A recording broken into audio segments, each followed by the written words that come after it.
And here comes a Wallow for MrMerlin. Will he get it?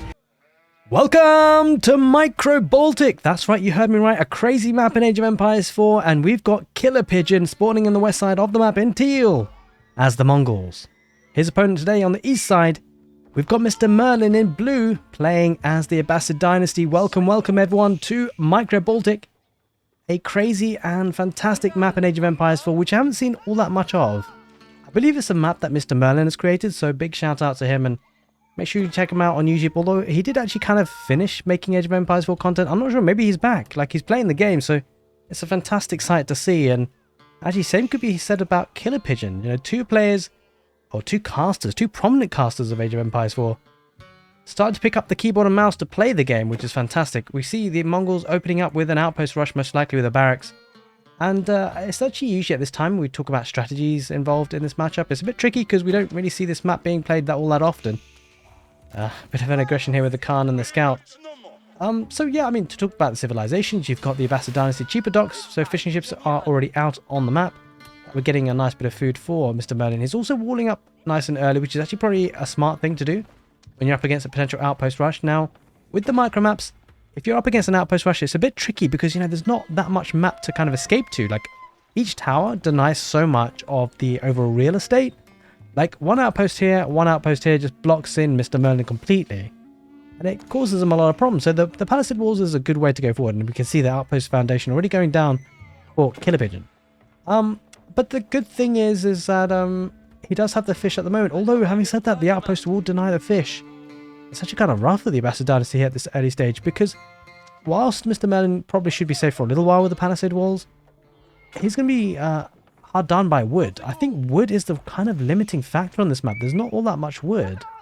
And as you can see, killerpigeon has got a lot of the map control and the lion's share of the wood. There's only actually 2 wood lines that MrMerlin has, so that's a concern. That could be something that runs out quite quickly. And with this map dominance, this actually gives a lot of resources for killerpigeon. Yeah, there's boar, there's deer, there's everything that he could ever want. He just needs to deny their fish as quick as possible, really, ideally. But having said that, the Abbasid dynasty probably will go to the next stage pretty soon. Doesn't have any villages on gold, though, just yet, so it'll take some time.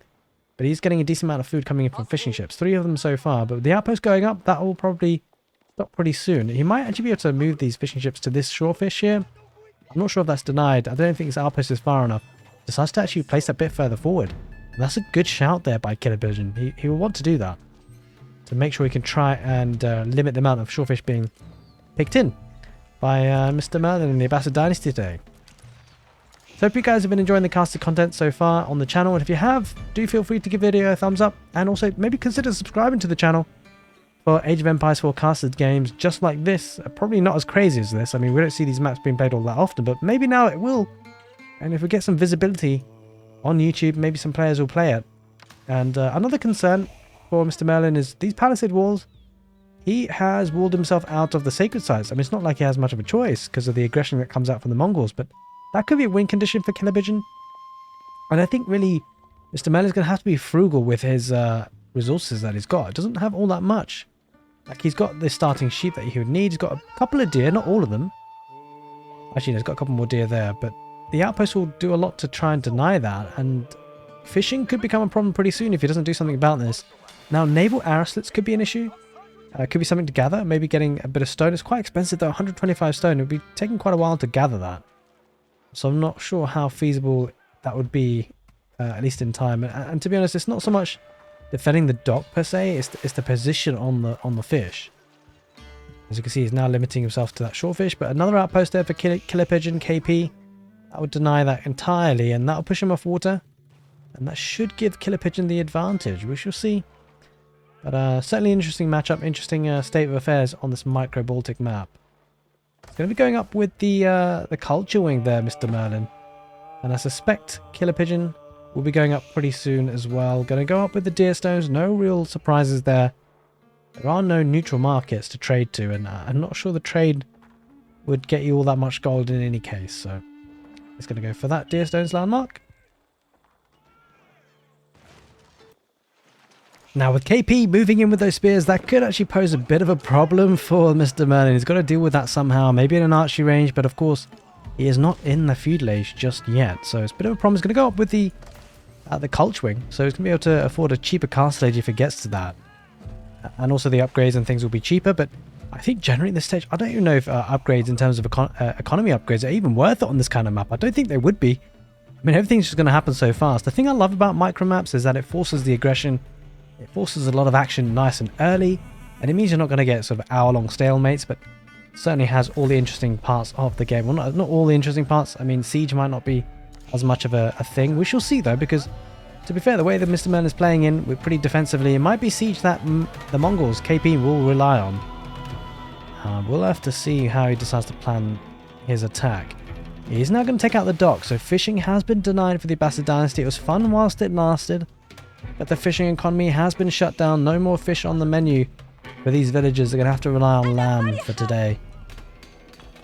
With Killerpigeon now reaching that feudal age, he's actually going to be looking to get those arrow slits upgrades in the outposts. And that's going to be a problem for MrMerlin. I like what Killerpigeon's doing. I think he recognized on the map that really wood is an issue. He's going to try and get an outpost. There is an archery range now for MrMerlin, so he will be countering those spearmen, just the one archer though. So I wonder whether... Yeah, I mean, I suppose KP doesn't want to... He doesn't want to lose units at this stage. And he can't really go further forward because of the town centre. The dock burning to ruins. Abbasid dynasty's fishing... Oh, I say that again. But villagers coming out to repair that in time. MrMerlin wants to keep the fishing dream alive. Although more spearmen come out now, and I think MrMerlin decides, okay, it's not going to quite work out for him. Now, what's interesting is that with all this map control, I actually think that Sacred Site victory could be an option here for KP. The question is, how does Merlin come back from this? He picked the Abbasid dynasty. It's kind of a tricky civilization to play on this map, because it's not like you can invest in multiple town centers, right? It's just not going to happen. It wouldn't be much use. I mean, his resources are going to be running out pretty soon anyway. So he's going to be venturing out to this woodline. That's his second woodline. That's all he's got. And then it's done. If KP can secure all these other extra woodlines, he's got 2 in the south, 2 in the north. 3 in the north, in fact. He's going to have plenty of wood compared to his opponent. And that wood is being spent on outposts for MrMerlin, trying to deny any units coming through. And, don't blame him at this stage. Golden Age Tier 1 finally comes in. Not a bad time overall, things considered.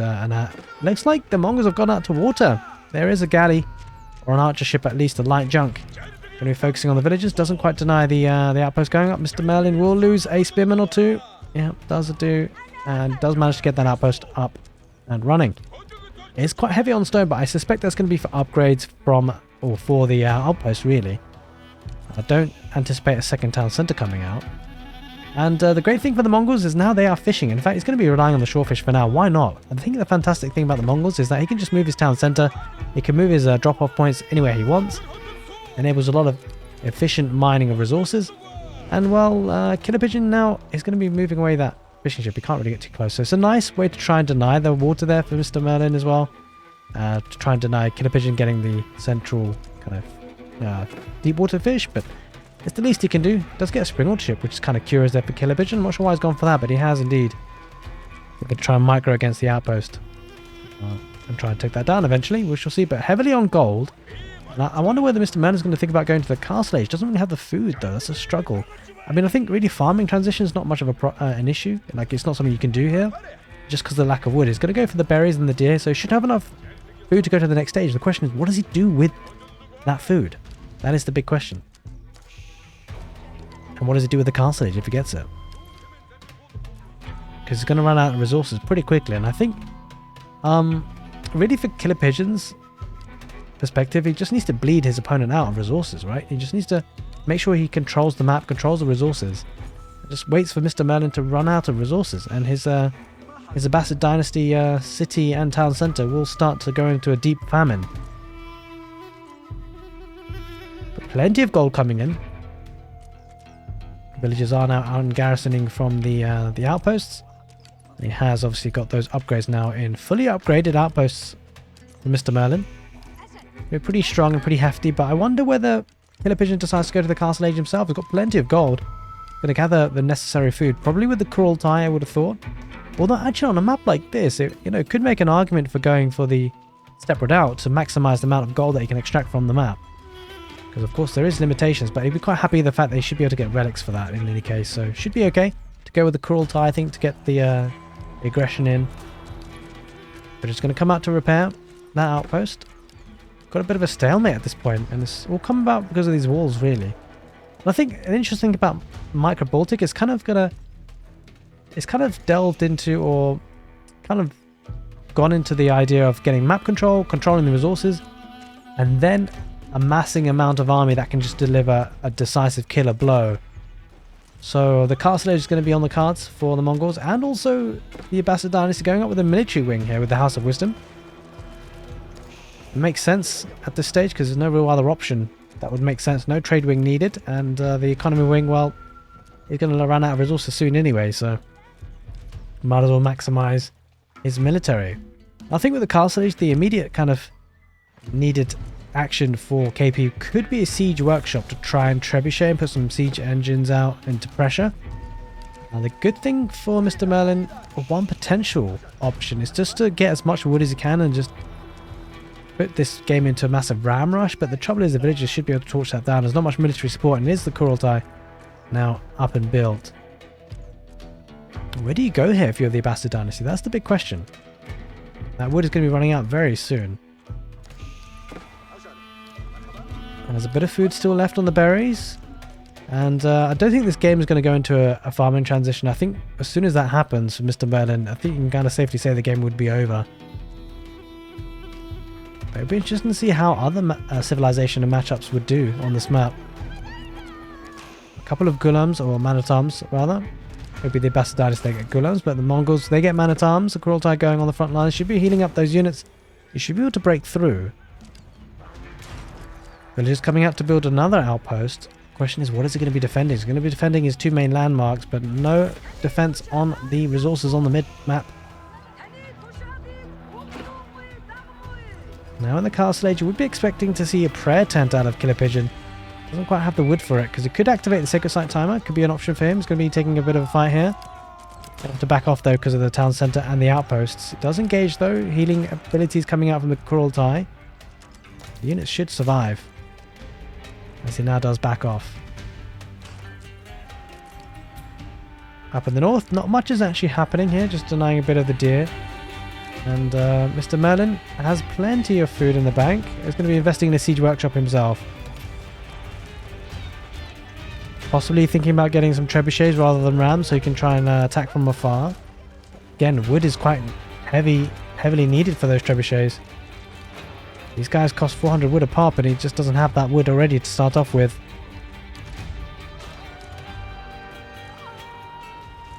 No prayer tent yet for KP. Does have the wood for it this time though. Ooh, villagers on stone for the Abbasid dynasty. Could potentially think about getting a keep. Question is, where does he put it? How does he gain map positioning and control? Maybe he makes a mad dash for the north. There's a couple of deer packs. There is some wood in the north. There is a gold patch as well. That could potentially be an option. It's going to be very key and important to see where that keep goes. I mean, you can't really place it in the south because the Kurultai is blocking the way in any case. He does need to secure wood, and fast here, MrMerlin. And here comes the prayer tent for killerpigeon. Getting another barracks as well. A third one in fact.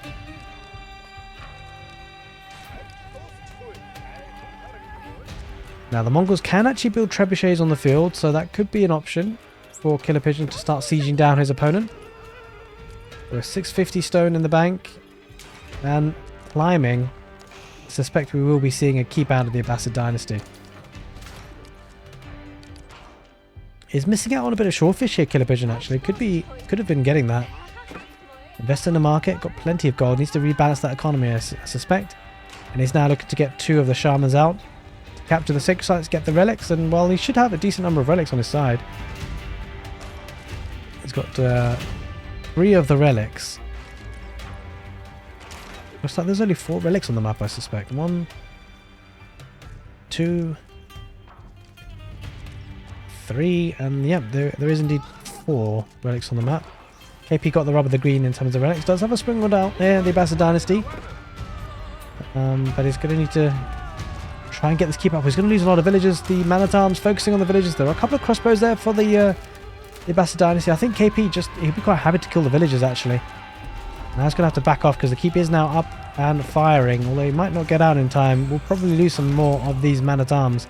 pretty tanky, but a lot of them do lose their lives on the retreat, especially when you have 15 villagers garrisoned inside that. But the vast majority of the economy has been idle for quite a significant time here for the Abbasid dynasty. Let's go back to mining gold again.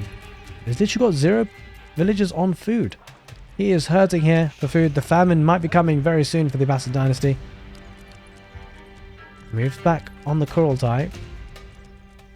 And with the relics, that's kind of the first source of, I guess, non-expiring resources here for the two civilizations. Trying desperately to get the southern wood line. Yeah, and another outpost there for killerpigeon. Really, really nice move because it's going to suffocate his opponent. He's getting the gold in the north as well. And the shaman's picking up the relic at the same time. We do see some rams popping out here from MrMerlin. I think the siege workshop was a bit of a commitment. He did get a siege engine in the form of a springald though with that. Getting a siege workshop of his own, killerpigeon.